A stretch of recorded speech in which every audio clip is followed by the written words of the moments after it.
Hello all. A slightly hyperbolic title there for a reflection on the breakdown of morality in the MCU. It's a video I've been meaning to do for a while and I've commented it on several of my other videos. I first noticed the decline in morality in modern writing in Doctor Who after we got a female Doctor. Now bear with me, I know the Doctor isn't in the MCU, but the Doctor has always had moments of moral ambiguity. But before Jodie turned up, the Doctor's actions were always challenged and not always viewed as correct. Now they're never questioned, and I'll let you to wonder why. And that same theme has filtered into the MCU, predominantly after Endgame. A quick expansion on what I mean by morality, because it's quite a complex idea. There are various forms of morality, depending upon nation, culture, religion, group dynamics, personal and circumstances, and probably a few more in there too. Personally, living in a Western country, the cultural morality is predominantly informed by Christianity. Even if you're secular, it's impossible to separate because it's in the very fabric of society. But don't get me wrong, practitioners of Christianity have done some morally reprehensible things, even recently. Yet even with our structure, there are moral conundrums. Murder is wrong. True. Yet killing an enemy, like in World War II, can be morally correct because you're fighting evil.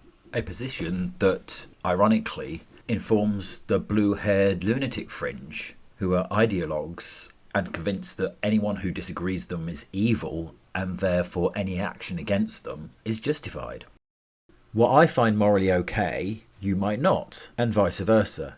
So I guess what I'm saying is morality can be fluid and it can be complicated. But then this is where stories come in. They're the myths and legends and parables which reflect and teach moral behaviour and life lessons. Comic books and movies are our mythologies today, and within them we can enjoy a tale of corruption, but we recognise it for what it is. We like an anti-hero because we know that the bad things they're doing, and sometimes they do some bad things, they're doing them for the right reasons.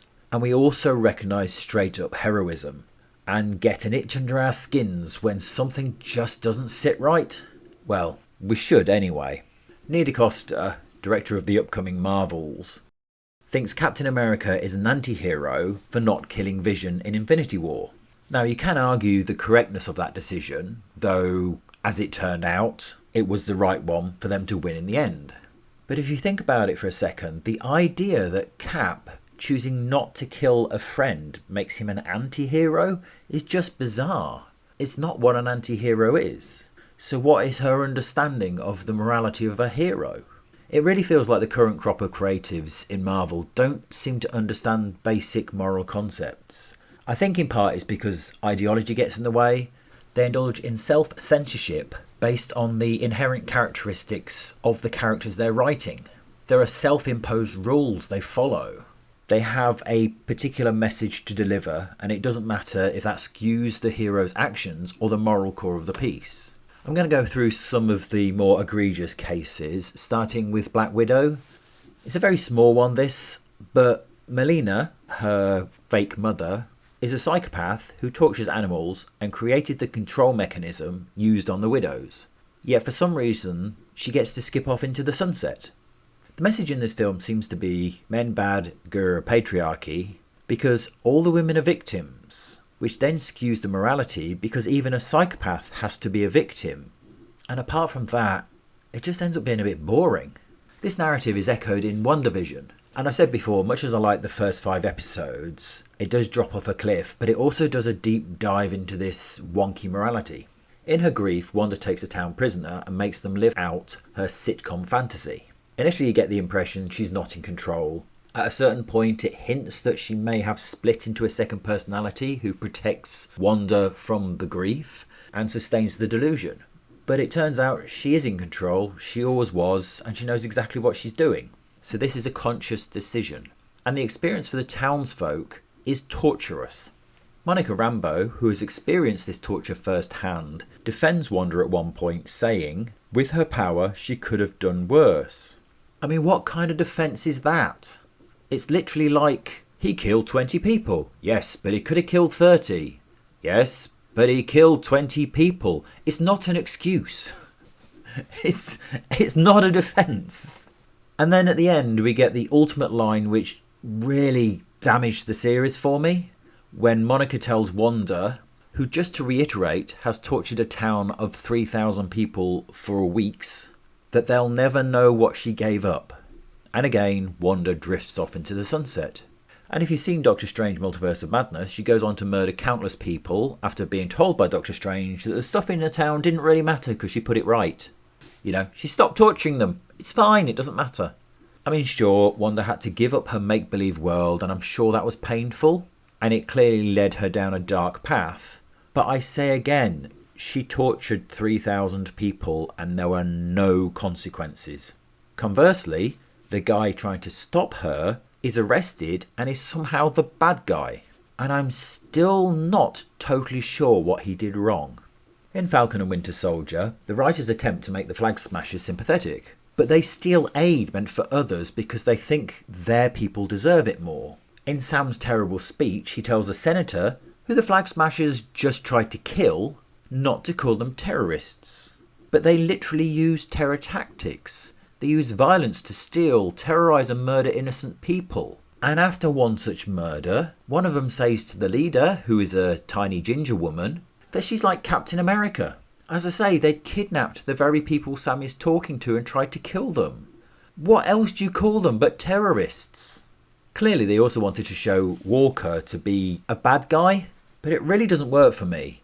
To explain, he's a decorated soldier who clearly has some ghosts, and he's tasked with tracking down the terrorists after getting the shield Sam gave up. After he saves them, Sam and Bucky treat him like dirt, and at a later point those terrorists, not terrorists, the Flag Smashers, set a trap to kill him and his friend and sidekick Battlestar. They actually succeed in killing Battlestar, and Walker only survives because he's taken the super soldier serum. He then takes chase and kills one of the enemy combatants. Bearing in mind this enemy combatant has also taken the super soldier serum, so he is a present threat, but he kills him in a very public and brutal way. He gets disgraced and the shield is taken from him by the dynamic duo, but at the end he chooses to give up on his revenge to help people. It's funny really, they set him up to be an antagonist of sorts, and he actually has the best story arc and character development and moral core. In Eternals, Druig, who's supposed to be a hero, runs a fascist state. Sure, at first appearance, the commune seems to be a remote paradise, although in truth it's made up of the ancestors of those he mind-controlled to take there. There's also the appearance of free will, but when the compound is attacked, he once again mind-controls the inhabitants to fight. So how much free will do they have? Can they even leave? Thor destroys a sacred palace on an alien planet and doesn't give a stuff about it in Love and Thunder. In Wakanda Forever, the Queen reneges on T'Challa's promise to share with the rest of the world after he dies of stupidity. They complain about the invasion of their sovereign territory, but based on what the Dora Milaje say in The Falcon and the Winter Soldier, they don't recognise anyone else's borders or sovereign territory. And let's not forget, Ironheart redirected a missile at the cops and didn't care if anyone got hurt. Now She-Hulk is a doozy, and much of it I've already covered in my videos, but to give you a brief idea, Jen She-Hulk herself is whiny, self-absorbed, stupid, lacks empathy, and takes no responsibility for her actions whilst expecting others to do so. She uses her Hulk persona to get a job and men, and wins the day by literally being a Karen and moaning to the management. This would be okay at the start of the hero's journey, but she's the same at the end of it. The worst moment, I think, is at one point in court, she tries to get the man who makes superhero costumes to reveal the secret identities of his clients so she can win a compensation claim for an idiot client. I mean, seriously. I think part of this character and moral assassination is because the writers wanted to troll the audience to get them to troll back, and then they'd claim some victory. They created a self-fulfilling prophecy and patted themselves on the back for it rather than writing a good show. Talk about getting your priorities wrong. Miss Marvel as a show has some pluses, and I may do a video on that at some point. Late again, like the Hawkeye one, I know. But again, there's a moral problem of her helping a criminal who she literally has to stop intentionally killing people, and it seems mainly she does it because she fancies him. The cartoon police are being heavy-handed, but they're trying to capture a dangerous fugitive. Yet the crowd he nearly kills turn on the police, because it seems the authorities are the bad guys and not the out-of-control villain who's tried to kill people and escape from custody. Maybe I'm oversimplifying that one, I don't know, but definitely felt a bit wonky. In Secret Invasion, the terrorist is killing people because Fury didn't keep his promise. To solve the issue, Fury gives powers to a supposed former terrorist, who frees all of the other terrorists once the leader is dead. Fury then buggers off with his terrorist wife, leaving the Skrulls being hunted by humans, and as I say, all the terrorists now free. So that was a job well done. Where's his moral core? He literally doesn't seem to care. I just think back and remember that Cap threw himself on a grenade and was willing to die to save the world. Thor was willing to die to save a town of strangers, and even tried to save his brother despite his betrayal.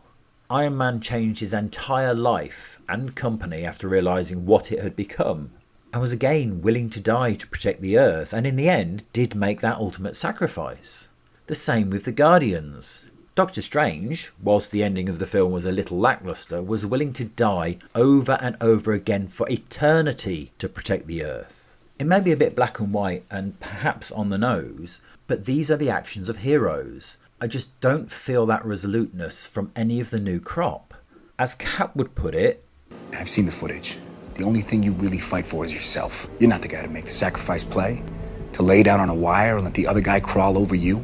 For me, that moral core isn't there in the writing. That sense of right and wrong. No matter how complicated it is, a hero should always be recognisable. And in these new guys, it's all over the place.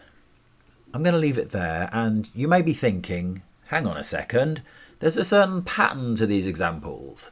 And it's true. But as I said to a chap on Facebook recently, don't blame me for noticing the problem.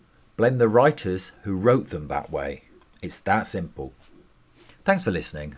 Are you aware of any other moral aberrations? Because there are plenty. As usual, if you agree or think I'm talking bollocks, I'm always interested to hear. If you've enjoyed the video, please like and subscribe. And thanks again for watching. Peace out.